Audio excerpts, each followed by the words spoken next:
apóstolo Paulo aos Filipenses, capítulo de número 3, versículos do 13 em diante. Vai dizer-nos assim a santa e poderosa palavra do Senhor. Irmãos, quanto a mim, não julgo que o haja alcançado, mas uma coisa faço, e é que, esquecendo-me das coisas que atrás ficam, avançando para as que estão diante de mim, prossigo para o alvo, pelo prêmio da soberana vocação de Deus em Cristo Jesus. Aleluia! Como é nosso costume, eu convido a igreja a repetir após mim, a partir da parte B do versículo 13, que diz: mas uma coisa faço, e é que, esquecendo das coisas que atrás ficam, e avançando para as que estão diante de mim, prossigo para o alvo, pelo prêmio da soberana vocação de Deus em Cristo Jesus. Aleluia! A igreja pode colocar a Bíblia no seu assento. É momento de falar com Deus. Senhor amado, Pai querido, Deus santo e todo-poderoso, como estamos felizes, ó Pai, por nesta manhã nos reunirmos neste santo lugar para cultuarmos ao Senhor. E nesta manhã já podemos falar com o Senhor em oração, já podemos também louvar, exaltar e agradecer o Seu nome através dos louvores que aqui foram entoados a Ti.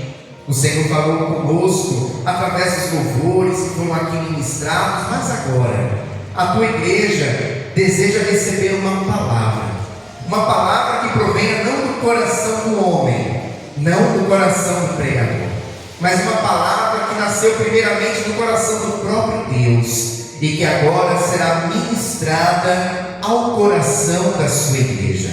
Por esta razão, ó Pai, nós lhe pedimos que o Senhor venha nesse momento abrir os nossos ouvidos espirituais, abrir, ó Pai, o nosso entendimento, para que nós possamos não apenas ouvir, mas entender a mensagem que o Senhor tem preparado a cada um de nós, e que esta palavra, ela seja como alimento para a nossa alma, combustível para a nossa fé, e como uma bússola, ó Pai, que nos aponta o norte, nos mostra o caminho da sua vontade, que é boa, perfeita e agradável.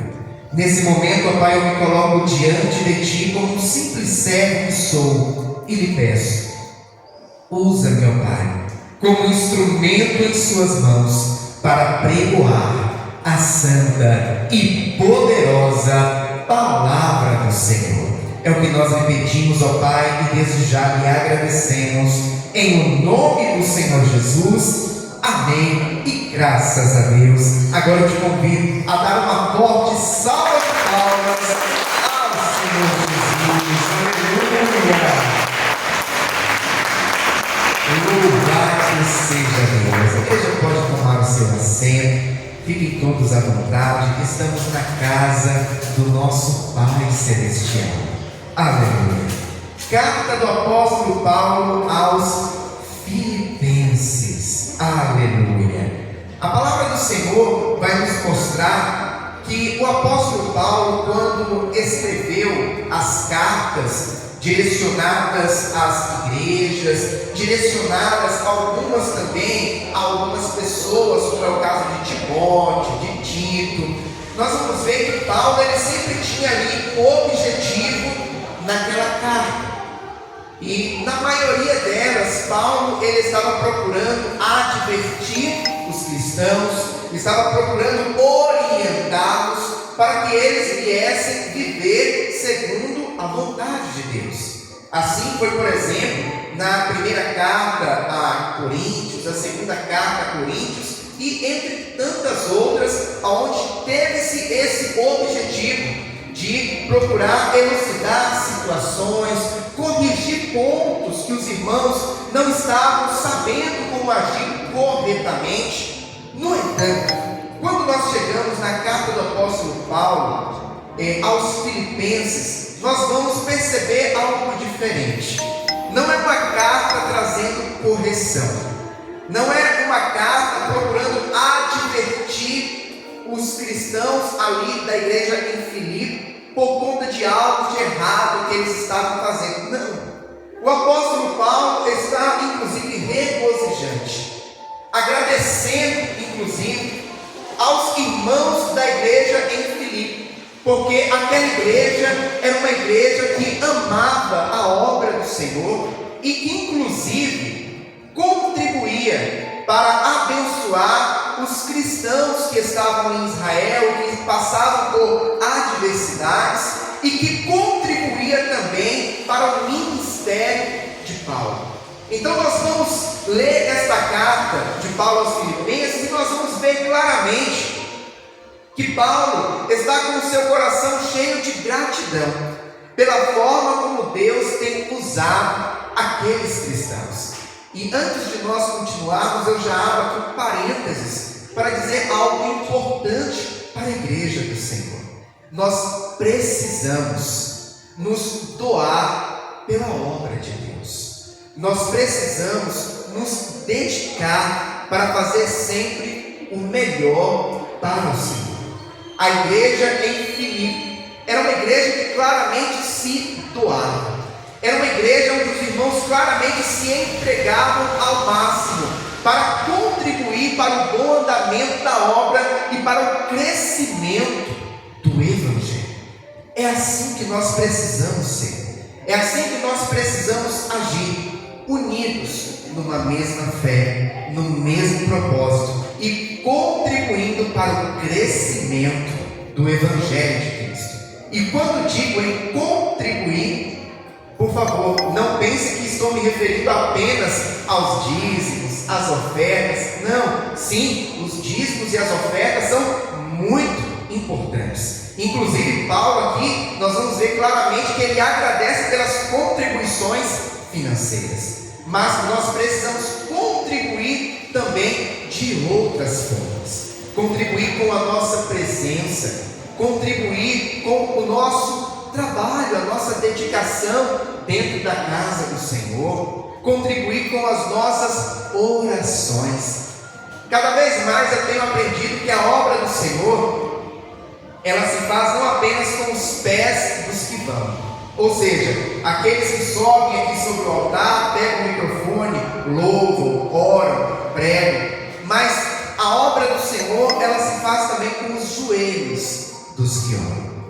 Ela se faz também com as mãos dos que contribuem. Existem várias formas de nós colaborarmos para o bom andamento da obra do Senhor. Aleluia. Pois bem, Paulo estava agradecido, com o seu coração cheio de gratidão. Nós vamos ver que essa carta é uma carta alegre, onde Paulo está mostrando e dizendo claramente o quanto ele está feliz pela forma como os irmãos de Filipe têm ajudado para o crescimento do Evangelho de Cristo. E quando nós chegamos aqui no capítulo de número 3, a partir do versículo de número 13 que nós lemos, nós vamos ver que Paulo ele está falando sobre algo muito importante. Eu vou até repetir para nós compreendermos um pouco melhor.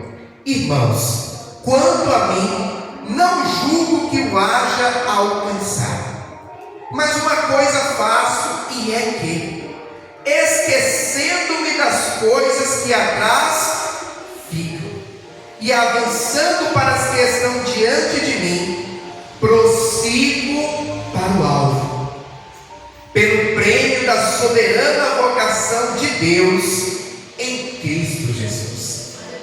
Pastor, seja um pouco mais claro, procure nos explicar um pouco melhor o que esses versículos estão falando.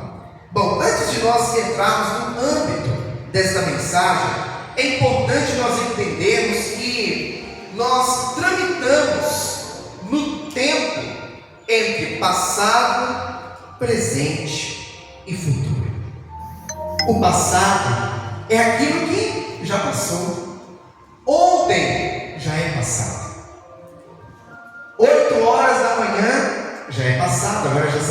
para as 9. Passado, como o nome diz, é o que já passou. Presente é o agora. É o exato instante que nós estamos vivendo. Interessante que o presente, ele é muito dinâmico. Pastor, como assim? O que eu falei há 2 segundos atrás já não é mais presente. Já é passado. Já foi. Futuro é aquilo que ainda vai acontecer. É aquilo que nós esperamos, é aquilo que nós buscamos, é aquilo que nós almejamos, é o dia de amanhã. No entanto, nós seres humanos, nós muitas das vezes nos perdemos. E você um pouco mais claro, a nossa mente acaba se perdendo em meio a esses 3 tempos: passado, presente e futuro. Existem muitas pessoas que acabam ficando presas no passado. Talvez você já conversou com alguém que seja assim. Aquela pessoa que ela não consegue viver o hoje, olhando para o hoje, aproveitando o hoje. Ela sempre está com aquele saudosismo. No passado. No meu tempo de criança. Quando eu era jovem. Quando eu trabalhei naquela empresa que eu tinha um bom carro. E muitas pessoas, por conta disso, acabam se entristecendo, porque elas olham para o passado, vendo no passado algo tão bom, que o presente delas acaba ficando pequeno, acaba não ficando à altura do que foi o seu passado. Isso acontece muito com pessoas que perderam algo que tinham, ou perderam alguém que muito amava. A pessoa acaba se entristecendo porque o passado dela é uma referência na sua vida. Só que até um determinado ponto, você ter uma referência no passado é positivo, mas de um determinado ponto em diante, isso acaba nos prejudicando. Pastor, como assim? Existem muitas pessoas hoje que vivem um dos males do nosso século, que é a depressão. E a depressão, ela fala muito sobre isso: o olhar para o passado, o olhar para o que ficou para trás. Muitos achando que o passado foi muito bom e que o seu presente não está à altura, e que para o seu futuro elas jamais conseguirão alcançar o que outrora alcançaram no passado. Assim como também existem pessoas que ficam presas no passado, não porque o seu passado foi glorioso, não porque o seu passado foi muito bom, mas por conta de traumas que ela viveu no passado. Situações pelas quais aquela pessoa passou, aquela pessoa viveu, que deixaram marcas tão profundas na mente, no coração daquela pessoa, que ela não consegue seguir em frente. Parece que a sua mente, ela ficou estacionada naquele momento, naquele dia, naquela hora em que ela foi traumatizada. E por essa razão ela não consegue viver o hoje. Ela não consegue olhar para o futuro, olhar para o amanhã. Ela está presa no passado. Paulo estava dizendo, versículo de número 13: mas uma coisa faço, e é que, esquecendo-me das coisas que atrás ficam. Meu irmão e minha irmã, o passado para nós, ele precisa ser apenas uma referência. Pastor, como assim uma referência? Uma referência de erros e acertos. Quando Quando nós olhamos para o passado, nós conseguimos enxergar aonde nós erramos. E conseguimos também enxergar aonde nós acertamos. E isso precisa ser uma referência para nós, para que nós não venhamos cometer os mesmos erros e para que nós venhamos repetir a receita dos acertos que nós tivemos na vida. No entanto, não são todos que conseguem olhar para o passado dessa maneira. Acabam olhando para o passado e ficando presos nele. Isso é algo sufocante. Isso é algo que aprisiona a pessoa. Como nós inclusive falamos, a pessoa fica presa no passado. Ela não consegue viver o hoje. Ela pode estar até vivendo um momento bom no seu hoje, no seu presente. No entanto, pela sua mente, pelo seu coração, está preso no passado. A pessoa não consegue viver literalmente o que ela está passando naquele momento. O apóstolo Paulo, nós sabemos que antes de ser o apóstolo Paulo, que escreveu as 13 cartas paulinas, amados, só para vocês terem uma ideia, o Novo Testamento tem 27 livros. Dos 27, 13 foram escritos por Paulo. Quase metade do Novo Testamento foi escrito por Paulo. O Espírito Santo o inspirou para escrever essas cartas, escrever esses livros. No entanto, o apóstolo Paulo não foi sempre o apóstolo Paulo. Não foi sempre o homem que fazia viagens missionárias, ganhava almas para Cristo. Não foi sempre o homem que abria igrejas. Não. Na realidade, o apóstolo Paulo, durante um período da sua vida, ele foi o Saulo, que perseguia cristãos, que mandava prender cristãos, que mandava torturar cristãos. E não são poucos aqueles que morreram, inclusive por conta de Paulo, por conta da perseguição que ele fazia, por conta dos açoites. Um exemplo disso é Estevão.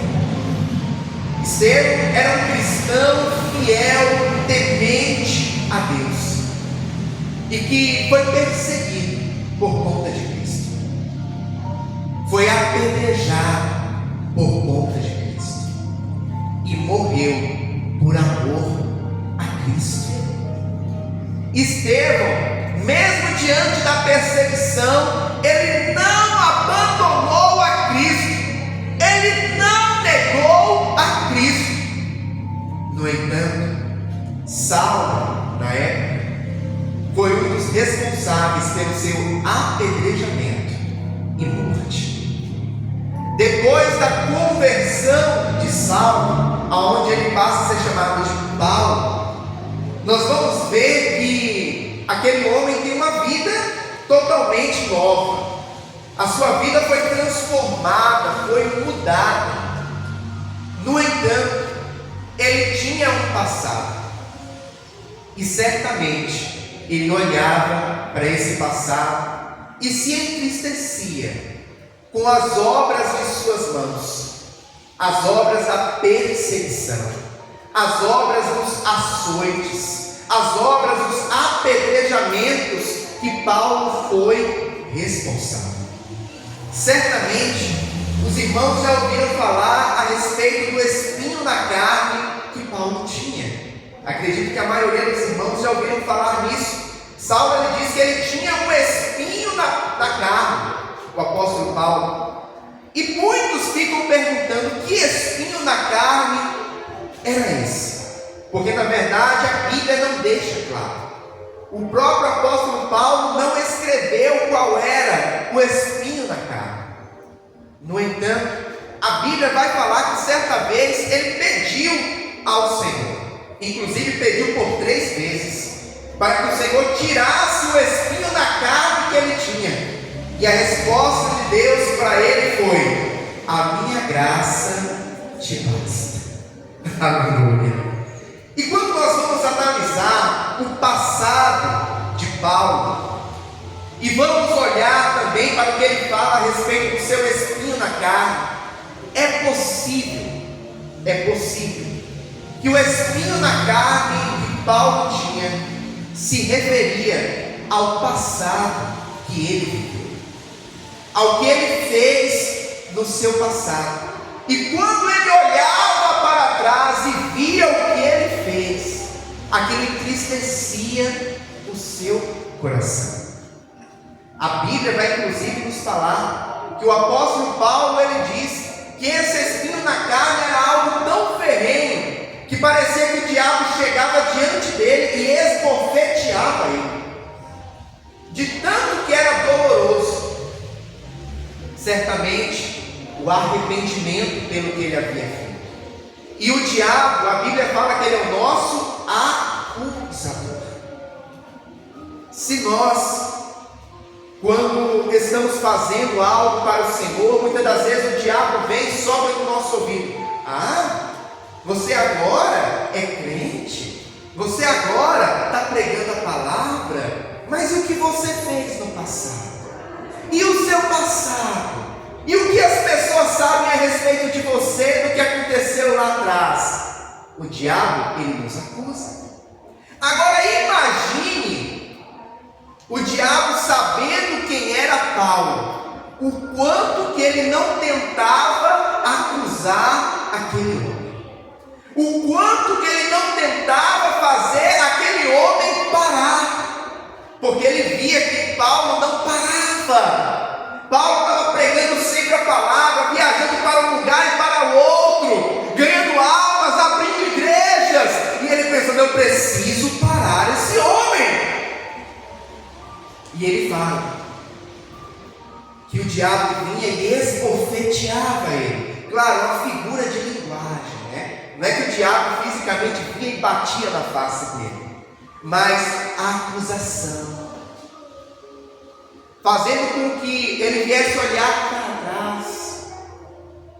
No entanto, olha o que ele está dizendo aqui aos Filipenses, começando do início do versículo 13: irmãos, quanto a mim, não julgo que o haja alcançado, mas uma coisa faço, e é que, esquecendo-me das coisas que atrás ficam e avançando para as que estão diante de mim, prossigo para o alvo. Aleluia. A igreja do Senhor. O passado, ele não pode ser algo que nos faça parar. Nós precisamos entender que a partir do momento que nós recebemos a Cristo como único, exclusivo, suficiente e eterno Salvador da nossa vida, o Senhor, ele fez de nós uma nova criatura. Quando nós nos batizamos, descemos ali as águas. Inclusive, essa é a simbologia do batismo, é a representação. Quando nós descemos as águas, é como se o velho homem estivesse sendo enterrado. Quando as águas elas cobrem o corpo da pessoa, o velho homem morreu e foi enterrado. Quando a pessoa é trazida de volta à superfície, ali está nascendo um novo homem, uma nova criatura. Então nós precisamos entender e ter muito claro dentro de nós que os erros do passado ficam no passado. O Senhor fez de nós uma nova criatura.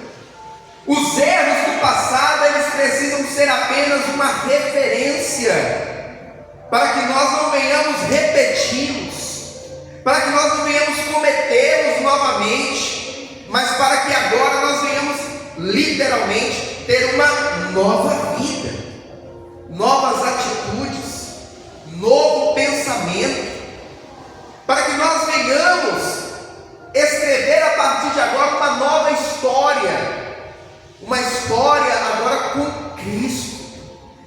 vivendo a vontade de Deus, servindo ao nosso Pai e seguindo as suas sagradas Escrituras. Não permita que o passado te aprisione. Seja ele um passado de erros, de falhas que te entristece, ou seja ele um passado de muitas coisas boas, de muitos momentos bons que você viveu e que talvez agora você não esteja vivendo momentos como aquele. O mais importante é com quem nós estamos. O mais importante é que nós estamos com Cristo Jesus. Nós temos falado bastante a respeito disso, de que adianta um homem ganhar o mundo inteiro e perder a sua alma.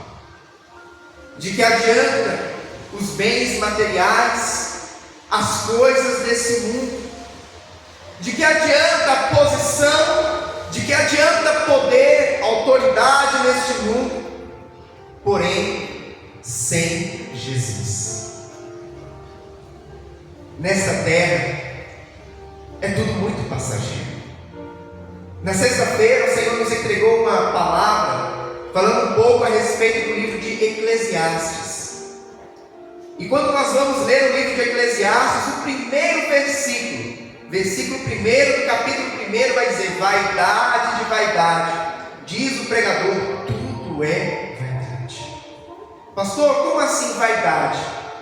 Passageiro, momentâneo, fugaz. Neste mundo tudo passa. Pastor, me dê algum exemplo. A juventude. Quando Salomão escreveu o livro de Eclesiastes, Salomão ele já era um senhor de idade, já não tinha mais muitos anos de vida, e Salomão percebeu que a sua juventude havia passado, a beleza física havia passado, a formosura que ele tinha, a qual ele conseguiu conquistar 1000 mulheres, como a Bíblia fala. A Bíblia vai dizer que Salomão teve 700 mulheres e 300 concubinas. Havia passado. Agora, ele era um homem que se olhava no espelho, e que ele via não era mais a juventude, não era mais aquele rosto de um jovem forte, com a autoridade de rei, com a riqueza de rei, e que conquistava muitas mulheres. Não. Ele olha agora diante do espelho e ele vê alguém que já está caminhando para os últimos anos da sua vida. A beleza física passou. A barriga, que talvez outrora era retinha, agora já era mais saliente. A pele que outrora era esticadinha, agora já tem rugas. A visão que outrora conseguia pegar uma agulha no palheiro, agora já tem dificuldade para enxergar. O tempo foi passando. E ele escreve: vaidade de vaidade, diz o pregador, tudo é vaidade. Juventude passa, beleza física passa, dinheiro passa, bens materiais vêm uns, vão outros, e assim por diante. E o que fica? O que é eterno? O que não passa é aquilo que é espiritual. É o nosso espírito, é a nossa comunhão com Deus, é o nosso Deus que é soberano, está acima de todas as coisas. Isso não passa. O nosso Deus, ele é eterno. O nosso espírito não passa. Quando o nosso corpo voltar ao pó, o nosso espírito não morre junto com ele. O nosso espírito, ele tem um lugar para ele. Na realidade, existem duas opções: ou é o céu, ou é o inferno. Mas o fato é que não acaba com a morte física. Nós precisamos entender que o passado, ele não pode nos aprisionar, para que nós possamos viver o hoje, para que nós venhamos literalmente viver o agora. Existem muitas pessoas que elas já não têm problema com o passado, mas elas têm problema com o futuro. Pastor, como assim? Um dos males do século atual é a ansiedade. Pastor, e o que seria a ansiedade?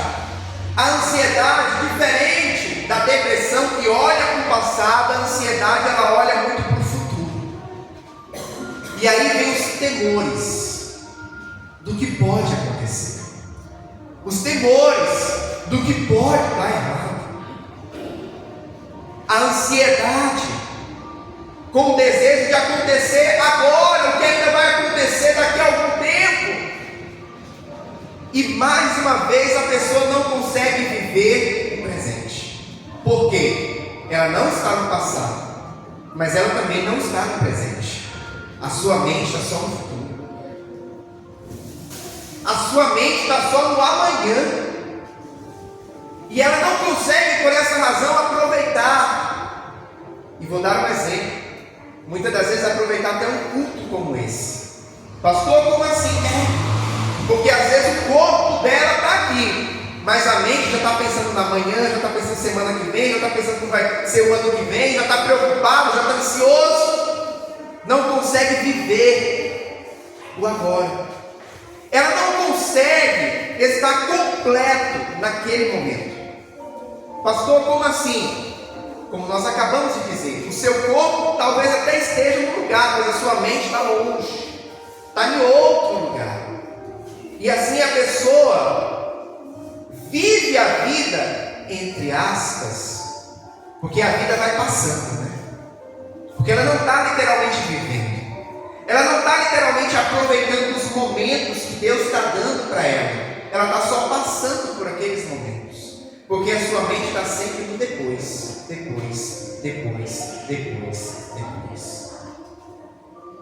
Nós precisamos aproveitar o hoje, viver o hoje, buscar a Deus hoje. A Bíblia inclusive vai nos dizer: buscai ao Senhor enquanto se pode achar, invocai-o enquanto Ele está perto. Voltando um pouquinho lá para o livro de Eclesiastes, Salomão começa o livro dizendo que tudo é passageiro, né? Como nós falamos aqui, e ele termina o livro dizendo, sabe o quê? Lembra-te do teu Criador nos dias da tua mocidade, antes que venham os maus dias, dos quais venhais a dizer, neles não tenho contentamento. Salomão encerra aquele livro deixando um recado, uma mensagem para a posteridade: lembre-se do Senhor hoje, não deixe para amanhã. Ah, pastor, eu sou muito jovem, eu vou deixar para buscar a Deus, eu vou deixar essas coisas de igreja para quando eu estiver mais velho, quando eu estiver ali com os meus 60 em diante, aí eu começo a ir para a igreja. Não. Haverão dias sobre a face da terra em que as pessoas terão fome e sede, não fome de comida, nem sede de bebida, mas fome e sede da palavra de Deus. Vão querer, mas não vão encontrar. Vão desejar, mas não vão ter. O tempo de buscar a Deus é hoje, é agora. Não deixe para amanhã. O amanhã pertence a Deus. Pode ser que amanhã eu não esteja, ou qualquer um de nós. Pastor, como assim? Calma, a vida é assim. Se o Senhor disser, terminou o seu tempo, venha para mim,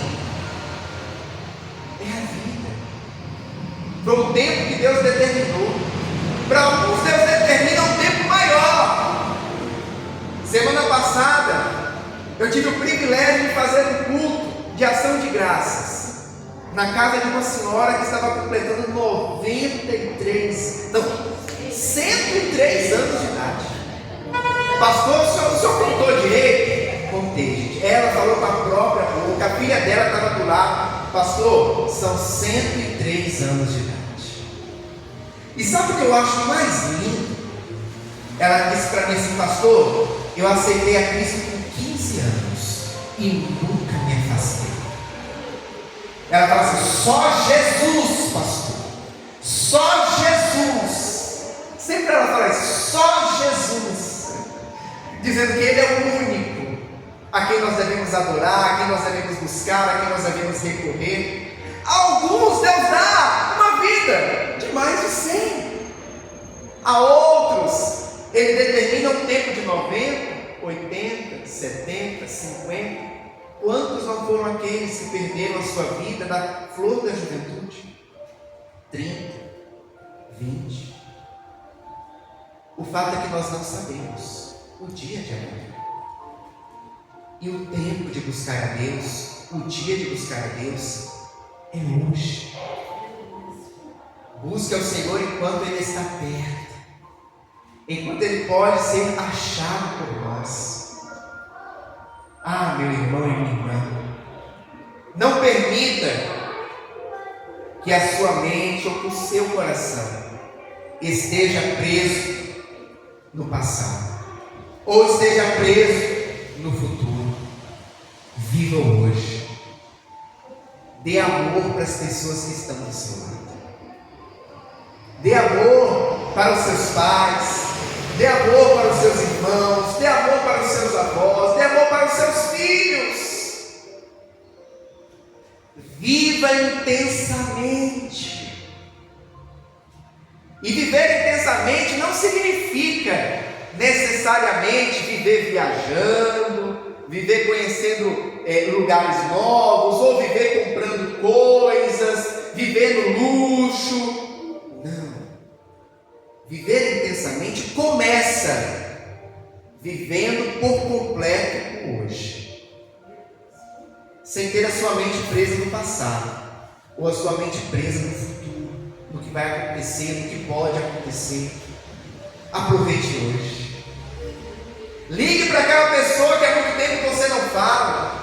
Visite aquele familiar que há muito tempo você não visita.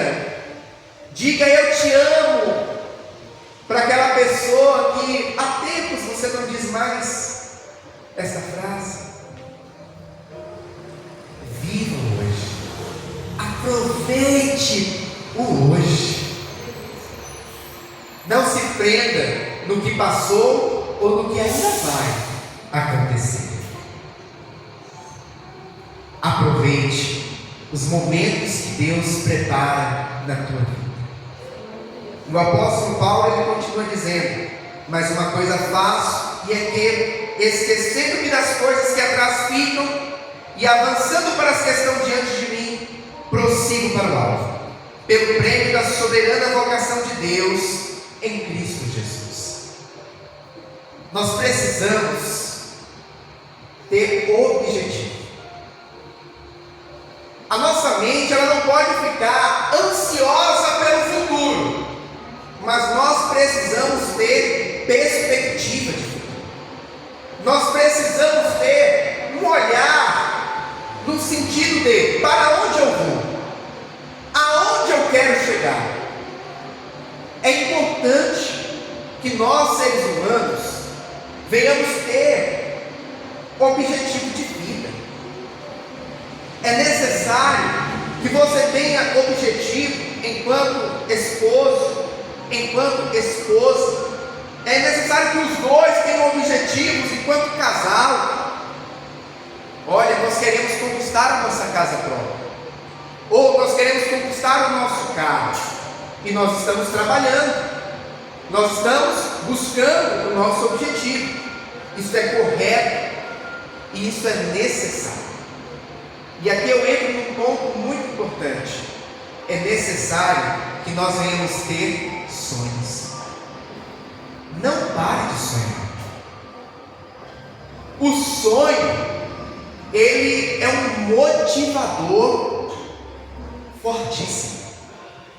A pessoa que não tem sonhos na vida, ela fica sem objetivo. Ela fica sem ter algo que lhe impulsione para ir em busca.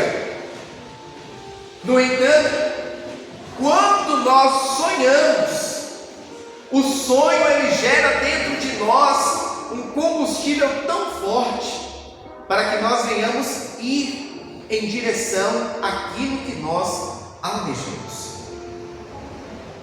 Eu tenho aprendido que o primeiro passo para você conquistar algo é você sonhar esse algo. Quando você sonha algo, você concentra suas forças em prol de alcançar o seu objetivo. Então não deixe de sonhar. Não deixe de planejar. Não deixe de almejar coisas melhores e maiores para as nossas vidas. O nosso Deus é aquele que, através da sua palavra, nós vamos ver claramente que o Senhor ele nos incentiva a sonhar, nos incentiva a buscar coisas maiores, coisas melhores.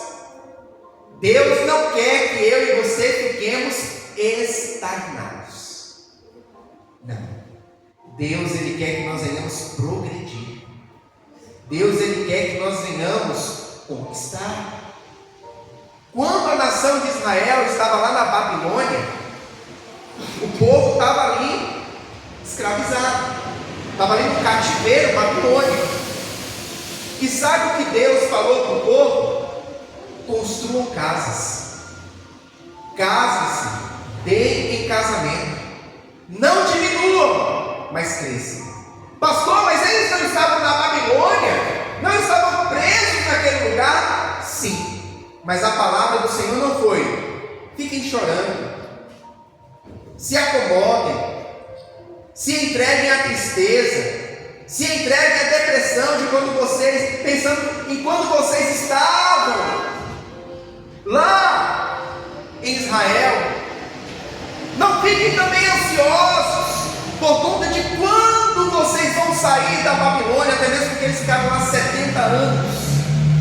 Então não fiquem presos no passado, chorando por conta de como era quando vocês estavam em Israel, e nem fiquem ansiosos pelo futuro, pensando quando a gente vai sair daqui. A palavra de Deus foi: construam casas. Aí na Babilônia, estão na Babilônia, mas construam casas, se casem, deem seus filhos em casamento, tenham filhos, multipliquem-se dentro da Babilônia.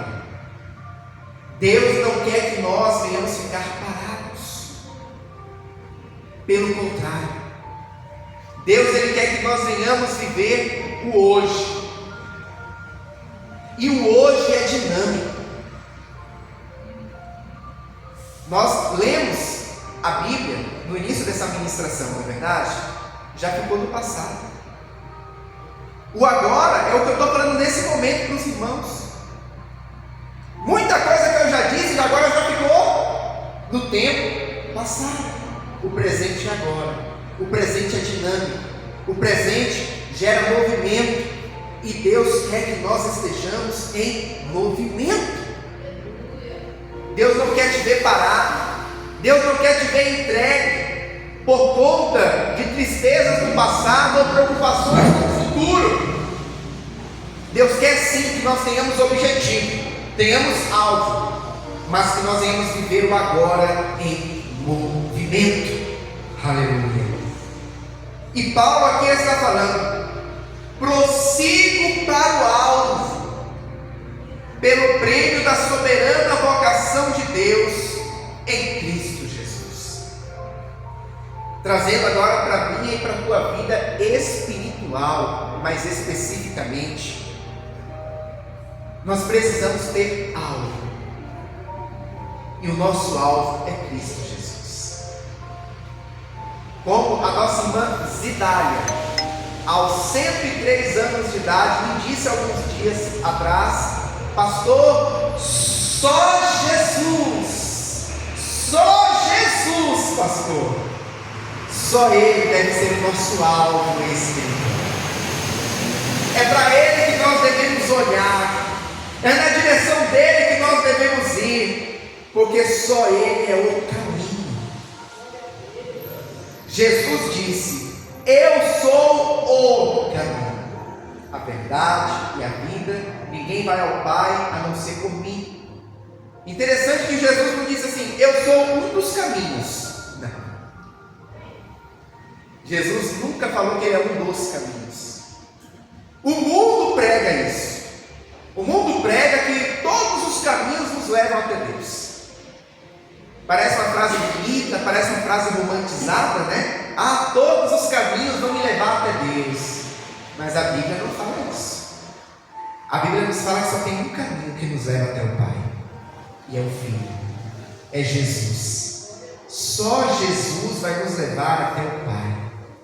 Então, assim como o apóstolo Paulo falou, nós precisamos viver: prossigo para o alvo, prossigo olhando para Jesus, prossigo indo pelo caminho que é Jesus.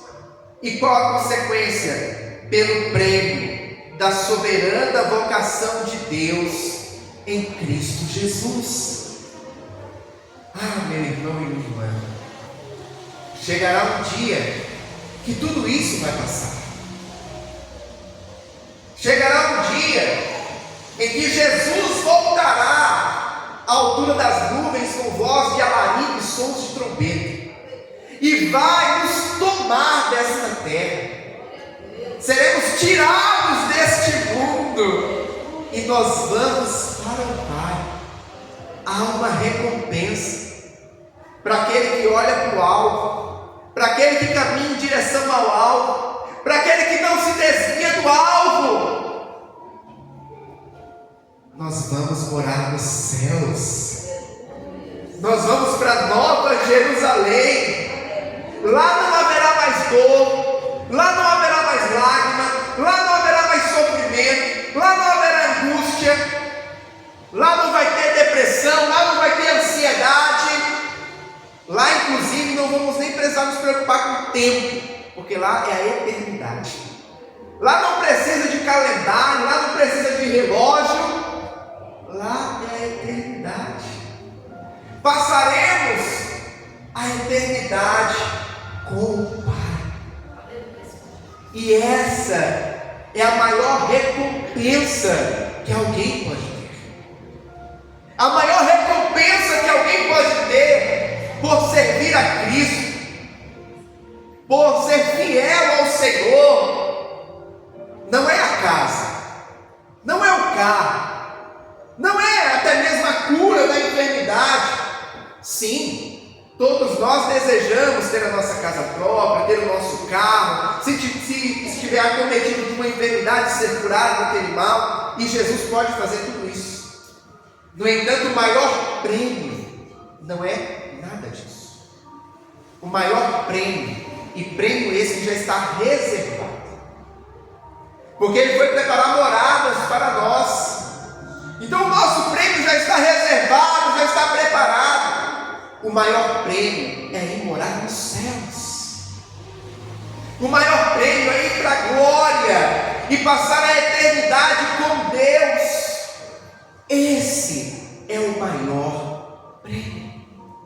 E essa precisa ser a nossa maior alegria. A gente se alegra com tantas coisas e coisas que passam. E não estou dizendo que a gente não deva se alegrar. Ah, tive um aumento de salário, oh, glória a Deus, é bênção. Ah, conquistei algo que eu sonhava, glória a Deus, bênção.